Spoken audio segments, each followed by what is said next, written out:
ए बाबूजी कोनो नई नवेली दुल्हन के गवना होके जब ससुरे में गईल, जब ससुरे में गईल तो कर गवना बाले उम्र में कह दिला उनका माई बाबू। जब 12 उम्र में भइल बाबूजी सैया से एगो बात कर के सैया जी देखिए से हम बहुते छोट बानी, तने जीवन हमारे साथे रही प्यार मोहब्बत के बाद संभाले के रही, कैसे कि बड़े अभी हम कमजोर बानी। कौने भाव में बतावत थे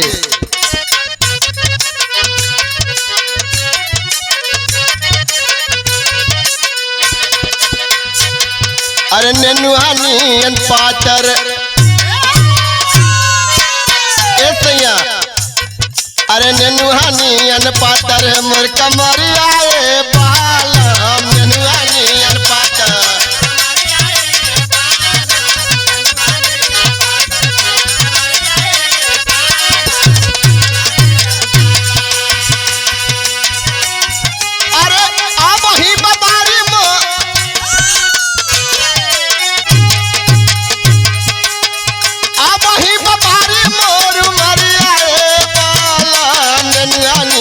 पातर मोर कमरिया ए बाल नेनुहानी पातर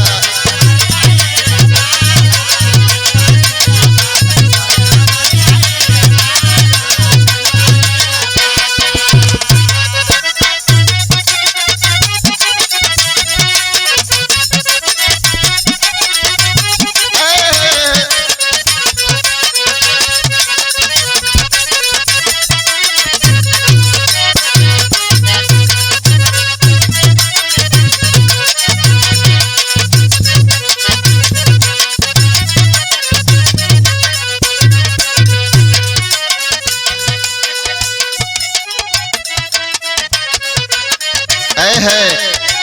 नाने उम्र में मोरा भइल गवाना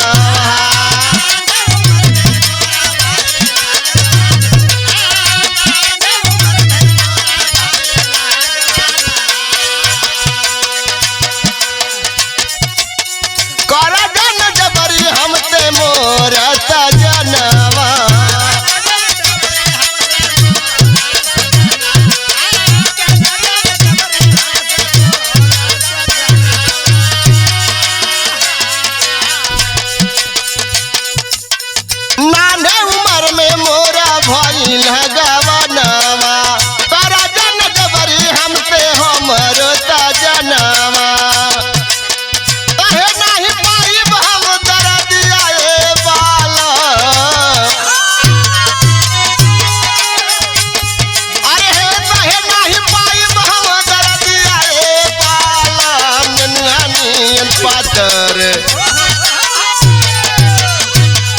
अरे नेनुहानी पातर मोर कमरिया ए बाल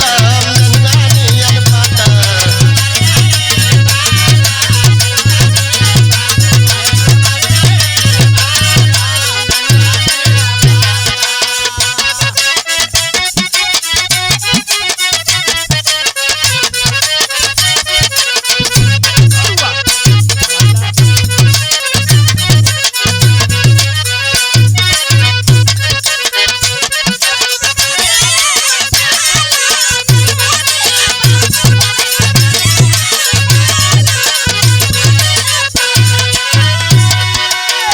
एक तो हम बड़ा कमजोर बानी,